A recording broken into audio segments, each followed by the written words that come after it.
Good afternoon, everyone, and welcome to Like a Boss Now. I'm Kate Simmons-Tillotson. Thank you so much for joining us. We have over 300 people together today, and I hope everyone is home with plenty of supplies and patience. We're very appreciative of our presenting sponsors, Hub International and Bernstein Schur, and our regular Like a Boss Live series sponsors, Harvard Pilgrim Healthcare, JP Morgan Chase, Vistage, and our friends at Coffee by Design, who we'd love to have cups of their coffee in our hands right now. Before we talk with Lisa and Leanne, I'd like to introduce Peter Fendler of Hub International. Hub is the 5th largest insurance broker in the world, and they have strong local roots in our community. For us at the Press Herald, we're very grateful to them for all the help they give us with our benefits and retirement advice. So with that, Peter Fendler. Hi, everybody. And as we enter this 3rd week of Like a Boss, we'd like to just acknowledge how this pandemic has kind of grounded and humbled all of us, and that we're finding we have a much more in common now than we do differences, which is really nice.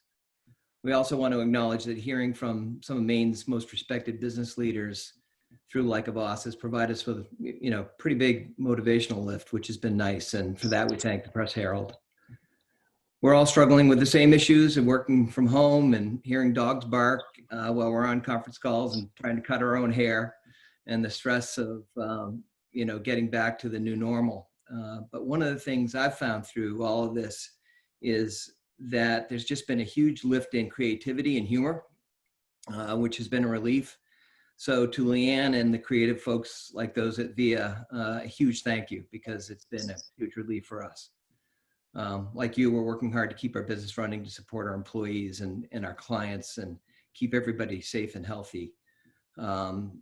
So it's stressful, and the new norm is starting to take shape. And as I said in week 1 when we did this, our participation at Hub in this is more about helping the community than it is lifting our bottom line.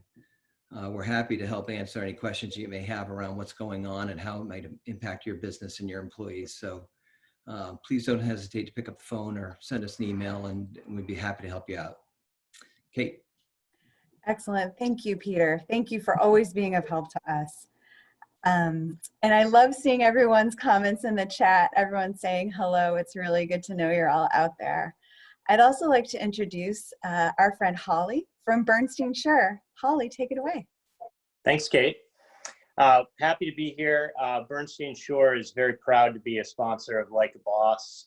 We're very appreciative of being part of this program and series. We think it's an incredible, important part of the community, and we appreciate the great coverage that we're getting from that we're seeing in the Press Herald, particularly during these challenging times. So we're happy and grateful to be part of a very vibrant business community in Portland and supportive community. I think as a firm, everyone is looking forward to getting back to the office and seeing our colleagues and clients, but happy that we've got this the chance to be able to accept the new normal for now. And I think being part of programs like this is very valuable. So and looking forward to hearing from Leeann. So thank you, Kate. Thank you. Thank you so much for being here. As I hope that no one can hear my dog snoring on the sofa behind me. Thank you, Holly, and thank you to Bernstein Schur for all your support. With that, I'd like to introduce the CEO and publisher of Masthead Maine, and Lisa DeSisto, and the CEO of the VIA agency, Leann Leahy. Lisa and Leann, it's all yours. Thank you. Thank you so much, Kate, and thank you to Bernstein Schur and also to Hub International. We're so supportive of your sponsorship, and it is helping fund our journalism, which is more vital than ever, and keeping our community safe and informed. So thank you. So Leann, welcome back Thank you. Like a Boss. I was looking back in the archive and saw that we first sat down in December of 2016. So we had a great chat in person, and I look forward to having a good one online today. We have more than 300 people registered, many of whom have submitted excellent questions. So we're going to jump right to those. And a little while later, we're going to open it up to live questions, which you can ask by raising your hand or popping it into the Q&A. So let's start, Leanne, with, so the age of the coronavirus has really challenged the fortitude of leaders. So talk about how you've personally attacked this new reality and what's it been like for your employees and your clients. Well, I think it's been incredibly hard for everybody. And I want to just thank not only the frontline workers in healthcare and essential needs that are supporting us all, but I'd like to personally thank the business community. And Lisa, you're part of that, as we all sort of bind together to talk through how to deal with some of the difficult issues that are facing us. You know, we were very, very lucky as an agency. Our business translates to online pretty easily. And we were scheduled to do a test work from home day on the 13th of March. And it became very apparent by about halfway through that day, it was not just a test. We were going to be working remotely. But I have such incredible respect for the companies that don't translate that easily. Those like yourself, Lisa, who have manufacturing operations and hourly waged employees, and that creates a whole level of other complication. So I appreciate learning about these businesses, doing what we can do to help. And then, you know, just really being grateful for the fact that for us, it's been a pretty seamless transition. So we pretty early on, as I said, went completely remote.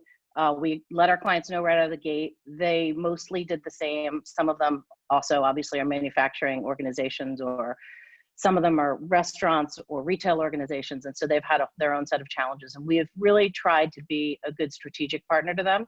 So helping them to figure out, you know, should they shift their messaging? Should they shift their media? Should they go dark entirely? What are some operational things that we can help them with?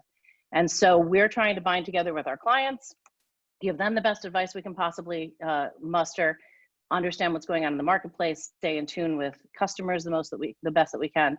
And then just personally, you know, we're very lucky. We have a very strong culture, and culture is not about the building that you're in. It's about the community that you create. And so, as I said, we're able to co-create virtually.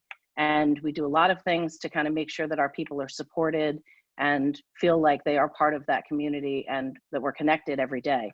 But it's not been easy, you know, and every day we sort of learn new challenges, whether it's the folks who live by themselves and suddenly are feeling a sense of isolation, or the people who are working parents who went from having one job or two jobs. You know, they were a full-time job and a full-time parent, and now they're a teacher. And that affects everything. So we've been working really hard to make sure that we're supporting the needs of our employees through this in the same way that we're supporting the needs of our clients. Yes, let's talk a little bit about the challenges of producing great creative work in our work from home world. So how do you pull the team together, and how do you actually build creative assets, you know, out of people's hack work from home offices? Yeah, well, it's funny, we have been producing a lot of work, rapid fire. And we've done everything, you know, the concepting is sort of the easier part in terms of getting people together, because you can concept on Zoom or on the phone. It's certainly not ideal, but it's doable. We've discovered whiteboarding technology like Miro that allows you to go into a virtual room and write things on the wall and then sort of send them out to all the participants, which is really helpful. But that part's the part that does translate to online. The part that doesn't translate is when you have an idea and now it's time to go shoot a commercial, or create an experience or a virtual game, and the back end development of that. So we've had to get really creative about how we do those things. That meant for Purdue that we shot a commercial where we were on Zoom and directing the CEO remotely while he learned how to shoot a commercial as a selfie on his cell phone. And we had to run it over and over, and we downloaded technology so he could see the script and all of that. On Lowe's, we worked with one of, you know, the finest production companies in the world. And what we've been able to do is hire a number of different DPs, directors of photography, because then they can shoot in their homes and with their families, but we get a certain level in quality and style.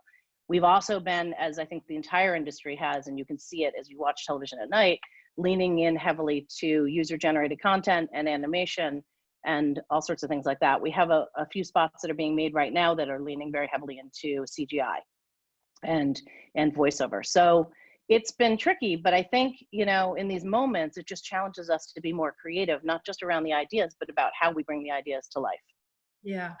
So I think we have a couple of new spots that you created for Lowe's that we're going to pop into the chat if anyone wants to watch those. Watch some great creative and think about what Leeann just said about how they've kind of pivoted in the creative process and used some of the assets that are more available in the work from home world, including having more availability of voiceover talent, right? Yeah, well, the spots that I think you just put into the link, there are a couple of them. One, we started a movement with Lowe's to get people to do a DIY thank you. So it's sort of playing off the idea that when you go for your walks, you see everybody who's hanging banners and signs in their windows and on the front of their house.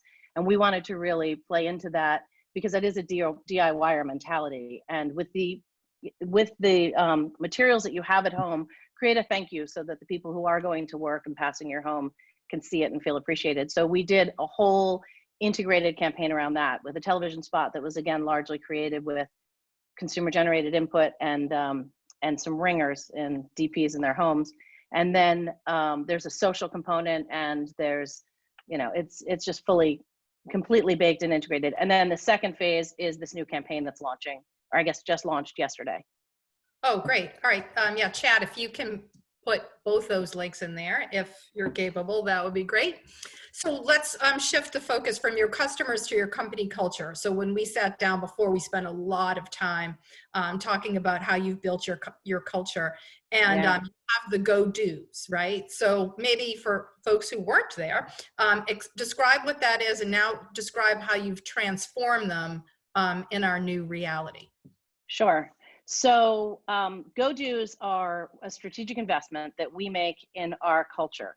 And they're intended to get people out of their comfort zone, to have them go do something, experience something, see something, taste something that they wouldn't otherwise have in their lives. And then take from that experience and bring back into the work. So that keeps us fresh and inspired and diverse in terms of the way we're thinking. So we do those a lot. And then we have this other thing called a Hey You Go Do, where we send someone on an adventure somewhere. And as many other businesses, when we got into this situation and the world started to change and there's so much uncertainty, we kind of said, okay, this is a non-essential cost. Let's freeze it for the moment. But it occurred to us that, it is an essential cost. It's just in a different way. And so how can we do it so that we're not losing out on bringing that inspiration in or giving the messages that we want, but we're not spending any money on it? And so just last week, we had everybody in the agency. We couldn't all do it at once because we're trying to be flexible about people's schedules and needing to take care of children and homeschooling and all of those things. But we gave an assignment in the morning that everyone in the agency would need to go out and spend 15 minutes in nature. And the assignment in this instance was to find imagery of life about to burst forth. So a bud on a tree that's about to explode with life, or a flower just struggling to get out of the ground. And the reason we did that was a number of things. First, I have an idea with what I'm going to do with all the imagery. I can't give that away yet. But it was both to remind the agency where we are in our lifespan. We're just about to sort of burst into the next level, which is exciting. But also to remind us why we're doing this and why we're all staying home and what we're protecting and sort of the beauty in all of it. And so it was kind of amazing because we sent everyone out, they did it on their own schedule. It's a simple little thing, but it really anchored a lot of people, and to get notes back with the imagery that they sent me saying, I can't believe how refreshing this was, or it cleared my head, I was able to focus on my assignment better. It's just very fulfilling. So now the challenge is on management to come up with more virtual go-dos and maybe even crack that Hey You Go Do without sending someone on a wild adventure or an airplane ride. Right. I've seen a couple questions pop up about how do you create camaraderie with your team while you're working from home? And I know you put a couple things in place that answer that question. So what are some things that your team is doing to stay connected? So we have a lot going on, actually. The first thing is, honestly, we've asked all of the managers to check in with their teams every day. And that seems like a lot, but we said that in the very beginning of this exercise, and we didn't know how long it would go. And here we are, probably 6 weeks in. Right. And it is really important to get people on the same page about expectations and also capabilities, what people can do functionally while they're away and what time they need to either regroup themselves, because we all now know how exhausting it is to look at a Zoom screen all day long, or time that they need for their family. So we have check-ins every single day that managers are doing with their teams. And then we have a whole bunch of things. We set up a virtual coffee hour every single day at 9 o'clock. It's completely optional, but it was designed for those people who do wake up in a home alone and are used to kind of standing around the kitchen at work talking to their friends before their day starts. So we wanted to give that as an option. We have one VN who's teaching yoga a couple times a week. We have another VN who is teaching Zumba. We have a story hour that the wellness committee set up so that once or twice a week, there's somebody who reads to children through Zoom so that their parents can schedule meetings during that time. So it keeps them occupied. Next week during school break week, we're actually offering virtual babysitting so that we can give parents a little bit of a break as well. And every other week we do a happy hour. We are also talking about starting a passion exchange because during happy hour, we had somebody sing for us a couple weeks ago. Lisa, you just told me that you're a baton twirler, so you may be a guest at one of our happy hours. But we're trying to do as many things as possible to really keep people connected. And we really encourage people as much as possible to get on a platform. It doesn't have to be Zoom, but where you can hear someone's voice and see their face, because email, just too much is lost in translation. And we really want people connecting and feeling like they are part of the community. And then separately from that, I'm doing what I think pretty much every leader is doing. I'm literally calling every single person in the agency just randomly, because I just want to make sure that we're hearing what they need from us and that we're listening and we're there for them and we're making adjustments on the fly. And I'm not through the whole list yet, but working on it. Wow, that's impressive. I've had the same reaction when I talk to people instead of Skyping with them or emailing. We always end the conversation with, "Gee, it's really good to hear your voice." So yeah, it's a really, really meaningful connection. We all need that human connection right now. And so if you get in the slippery slope of just emailing back and forth, it's really easy to shut that off, shut off the human side. And we need it right now more than ever. So, right. I don't like looking at myself on Zoom, but it is what it is. I don't know. Good, I guess. Any guest, you have the best lighting. So well, thank you. So let's talk about some of the things that you think might stick as a result of our new experience. And, what have you learned about yourself? What are some things that you might think or that you think you'd like to keep seeing your company do as we move forward? That's a lot of questions all at once. I know. I just jammed them all in at once. Sorry. I'll take the easy one. What have I learned about myself? So I'm, spoiler alert, I'm an extrovert. And being at home alone, and I'm not alone, I'm with my family, and it's been amazing in that sense. But being alone in this sort of office space a lot of the day is draining. It's hard for me because so much of my energy comes from other people. And what I've learned is sort of how to find peace in the quiet. And also I've learned how susceptible I am to weather patterns, which I don't know if other people are experiencing that, but a gray day gets to me in a way that it never did. So I kind of have to prepare for that. So that's what I've learned about myself. That's the easy part. What do I hope that we'll take with us and keep moving forward? There are a few things. I mean, I think there's a sort of new level of intimacy that I think we're finding with each other as a community and with our clients. I mean, when you see someone's living room or office space, or even what they've chosen as their virtual background, it says a lot about them. And I think that we've become more appreciative of each other's quirks and characters. And I hope that that stays. I hope that the empathy that we are building for one another remains. So often with our clients, it just becomes business. And it's not just business. Ours is a people business. And our currency is ideas. And there's so much emotion in that. And I hope that the empathy that we have for our client situations and how difficult they are really remains in everything we do. And their empathy for how we work and how much flexibility we have to have built into it, that they hold on to that as well. So I really hope the intimacy and the empathy stay, because it allows us to do better work when we're connected as people. Yeah, I think that's so true. We've seen, we've just learned more about people's kind of personal lives. And I think that line between your work life and your personal life is blurred a little bit more. And I think it's a good thing to think about people holistically. You know, when you would always like, if you ever saw your teacher when you were younger outside of school, you'd be like, what? They really have a family and shop at Hannaford? So I just think it's great that we're appreciating like the whole person. Yeah, and I think, you know, we've been, again, we're a lucky company in a lot of ways, but we've been always pretty flexible. We have great parental leave benefits and things. But I just think the lack of judgment when a dog comes in or a kid needs to sit on someone's lap, I think it's great. I mean, I asked the agency early on, please do not apologize for a barking dog or a meowing cat or a crying child, or if you need to get up and walk away from the camera, because that's what makes you who you are. And I really sincerely hope that not just at VIA, but as a business working community, we all keep that sense of whole people, as you say. Agreed. All right, let's switch to talking about marketing. I saw a question pop up in the chat, and I had it on my list, so I bet it's the same person. How do you see experiential marketing changing post-COVID? Which I would love to hear your answer to, because a lot of our work is event driven, and when are we going to feel comfortable coming back to big events? Yeah, I certainly can't answer when. I don't think it's soon. I mean, I think that we will. I heard a great thing this morning, and somebody said, we're not going to bounce back, we're going to climb our way back. And I think that is, as it gets to how we open up and reemerge, how we're going to feel about getting together in big groups. So I think experiential is going to change. I don't know exactly how, but I do think there are going to be more individual components to experiential.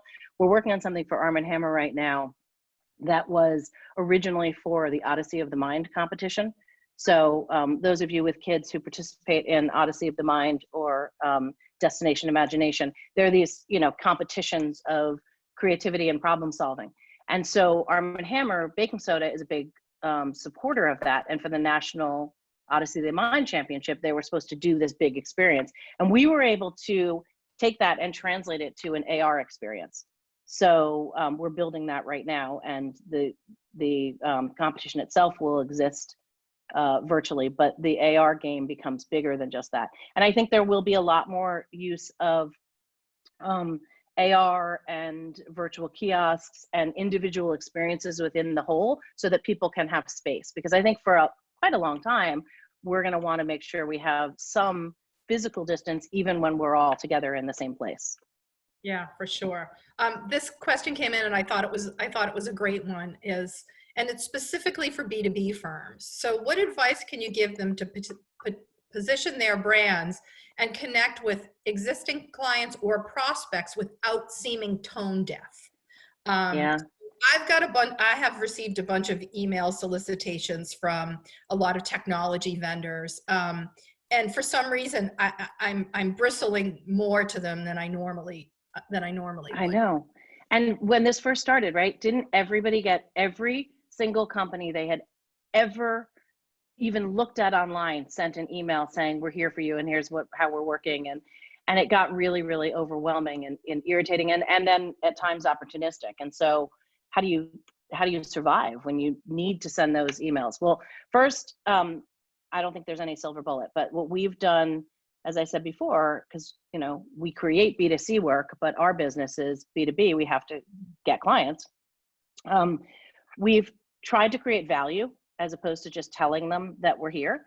And by doing that, you know, we're able to help their business forward. So it's really about creating things or approaching it in a way that's helpful and useful. So be a utility to your clients, I think, and add value to them as opposed to just trying to sell what you have. So that's, you know, one of the things we're doing right now is we're creating a tool. So a lot of people are writing white papers or doing articles or with their point of view, and that's awesome. But we decided we didn't want to add to that noise. So we're creating a tool that we're going to send out to all of our clients that helps them to ask the right questions to navigate difficult times. And not just right now, but for the long term of their brand, what are the implications of right now, and how are they working through that, and what does it say about their brand long term? So that tool, again, is going to be something that we're delivering virtually, but it is a utility. It's not just us reaching out and saying, let's work together. It's saying, here's something that I think will make your life a little easier or better. So that's kind of the best advice I'd give, is create utility. That's great advice about adding value. And I'm not just sucking up to our sponsors, but I have seen both Bernstein Shore and Hub really put their knowledge and expertise out there, not looking to sign on new clients, but saying, hey, the community needs help. And they've made that information available. And you have to believe that that's just going to pay off for them in the long run as well, right? I totally agree. And I've received some of that outreach, and it is really helpful, because like when somebody's helping me navigate the PPP or, you know, all of that, it's really helpful to have Bernstein Shore's, you know, perspective on that. Yeah. You know, I can't sleep at night thinking that we're going to violate the terms of the PPP and I'm going to have to pay it all back. This is my biggest fear. So I appreciate any advice on that from anyone.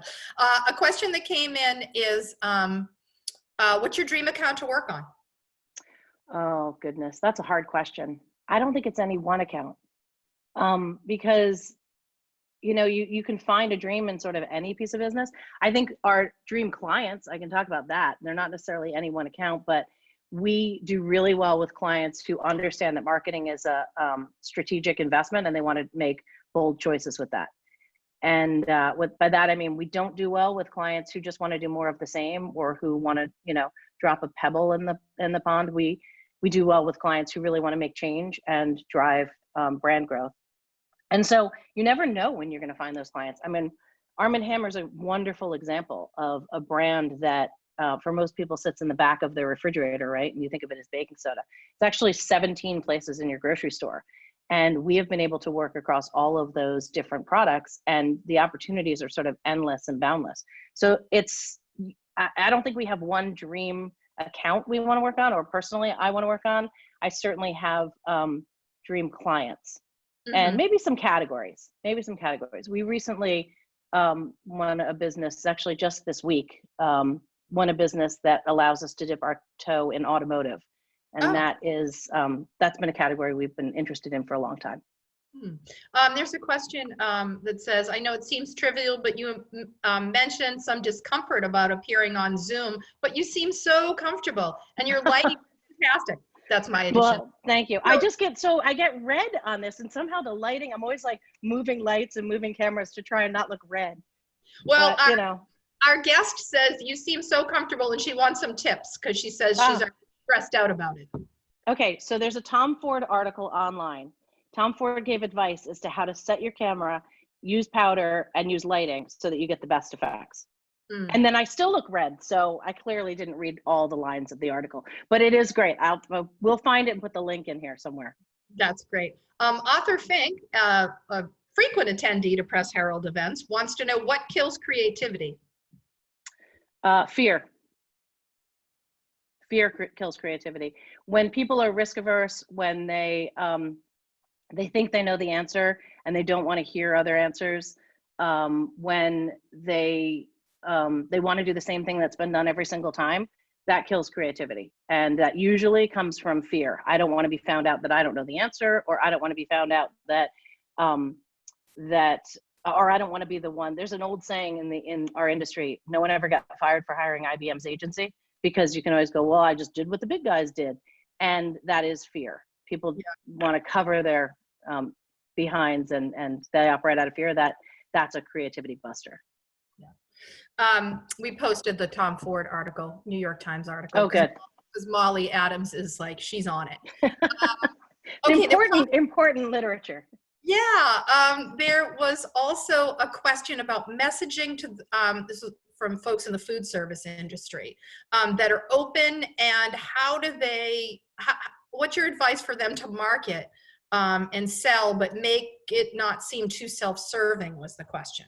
Because I do think, go ahead. Say what you were going to say, Lisa. No, I was just going to say, I mean, so, you know, there's a lot of curbside pickup. People want to support small businesses, but I also feel like, you know, there's a little bit of fear as well around that. Yeah, I mean, I guess There is some fear, but I think that so many people want to support small businesses and particularly restaurants because they're such a thriving part of our community, and not just our community, but every community, and they're a gathering spot and they're really, really hurting. And I mean, I would hope that most of the restaurants and those who are in food service and are offering curbside pickup do it proudly, because I think people want to support you. And honestly, they're looking for options because, you know, we're all doing recipe exchanges, but that only goes so far. Sometimes you just need a break and you want to support people. So I would be proud of the efforts that you're making because it's important to all of us, and we thank you for it. And we need to know about it so that we can support you. So I personally don't feel like that looks opportunistic. There are other things to do, but I don't think that food service or restaurants, I think more than anything, we admire the work that you're doing. Right. But yeah, good advice. Okay, so we're getting close to the end of the line here. We've got a bunch more questions, and I fear that I've missed some of them. Chad, let me know if anyone's raised their hand to ask a question. And someone asked, who is your mentor? Oh my goodness, who is my mentor? I have so many mentors over the years. I am eternally grateful for our founder, John Coleman, who many of you on this probably know, and he is certainly right now an incredible mentor and always an incredible mentor. Over the years, I've had everything from a high school teacher who taught me that it's better to have some of the questions than all of the answers, and I've taken that with me forever. In one of my first jobs, I had a mentor in the head of the media department. I wasn't in the media department. I frankly never really learned how to do media planning and buying because the specifics of that are a whole special skill, but he was a mentor to me because he thought creatively and thought differently. So I don't really have one mentor. I have a number. And I find actually now, as I've gone through my career, what I'm benefiting from are almost having advisory boards where I assemble people who I can learn from. And some of them, I have one board of people that I talk with who are in my industry. I have another that are all female leaders, C-suite leaders at companies ranging all over the globe. Mm-hmm. And then I get great value from the group, Lisa, that you and I participate in, that Steve Smith started a couple of years ago, which is really a lot of the leaders of organizations in Portland and the surrounding area. And that's been a wonderful group as well. So I can't say I have one mentor, but I do highly recommend having advisory boards in your life that you can learn from and lean on. That's great. Okay, we have a couple of questions that came in the Q&A. Still red. You still look great. So from my friend Casey Hughes, he has a question. It's great that VIA Casey. is working with national clients, but should Mainers really push to buy local from fellow Mainers to make sure small businesses survive? Yeah, I mean, I'm all for supporting small businesses. You know, there are certain small businesses that can't be open, and I think the national players who are holding us open are doing great work. You know, Lowe's is an essential retailer, and so they are open. And if your refrigerator breaks and you need a new filter or whatever, they are there for you, and that's important. But I also, as I was saying before, I'm personally making sure that I can support as many of the local markets and restaurants and farms as I can, because I think it is important to help people in this time of need. So look, it's about balance. We are very lucky to work with lots of national brands, and many of them happen to be essential, which, you know, is kind of astonishing at this time. But Purdue chicken can't be kept in stock, and Arm & Hammer's flying off the shelves because it's cleaning supplies, and as I said, Lowe's is open and working. So that's great. But we also had a client in the, well, we have two clients in the restaurant space, and one of them probably won't make it through this. And that's very sad for all of us. And we're trying to do what we can to support them. But it also just puts a real spotlight on the need that smaller and local businesses have for us all to support them. Right. This is a great question from Brian Wald. Can you speak to how VIA helps clients understand how to split their marketing and advertising budgets between short-term sales activation and long-term brand building? And has that changed at all in the current environment? So big two-part question. On the first one, we don't do traditional media planning and buying, but we definitely have a hand in helping our clients understand where to put their dollars. And part of that is, well, first, I think we acknowledge that everything that we're doing, whether it's short-term sales or long-term relationship building, is building a brand. So that's the first thing. But when we decide how to allocate dollars, it's often done so through a process we call experience planning.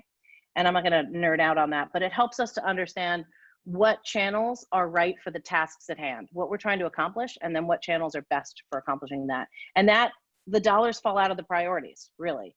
And so that's a process that we have. The second question of will the balance change over time? I think it will.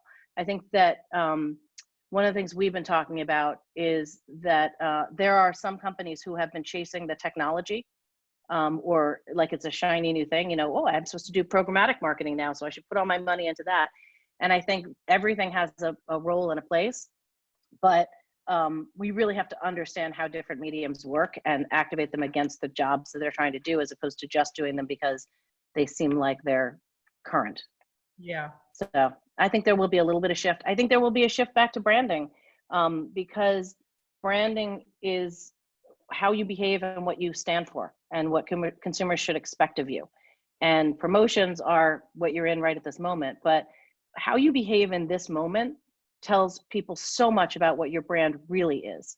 And frankly, if you have a strong brand, it dictates how you behave in this moment. You know, the two are interchangeable. So I think more companies are going to be looking to strengthen their brands if they found in this time that it wasn't very strong. Yeah, that's such an important point, because I think as people are seeing how folks are reacting and how brands are reacting, it's really creating an impression about, am I going to continue to support them moving forward? Am I going to support them even more moving forward? So thank you. Well, and I think we're going to be thoughtful about where we put our dollars, right? Because first of all, there's a lot of economic uncertainty for a lot of people. I heard today that the 22 million people who filed for unemployment is the equivalent of the workforce of something like 20 plus states, which is extraordinary and frightening. Yeah. And so people are going to be very conservative or very cautious because they just don't have the dollars to be discretionary. And I think brands need to be very respectful of that. As a leader, what do you do to limit the risk of fear impacting culture and creativity in your organization? Yeah, that's a hard one. In a normal environment, we talk about it a lot and we try and create a fearless environment. So that's kind of the go-dos also are designed to push people to experience things that maybe they're a little uncomfortable with. Maybe it means you're dancing in front of your colleagues, which is ridiculous. But if you can do that, imagine what else you can do. And so that's in a normal environment. Right now, I mean, the fear factor is just so high. And what we're doing is we are having more or less weekly all agency meetings and being really honest and transparent with people about how we're doing, what's going on, how our clients are doing, how we're feeling about it, and trying to just be upfront, because transparency does have a great way of mitigating fear. Yeah. Well, thank you so much for being with us today on Like a Boss Now. My pleasure.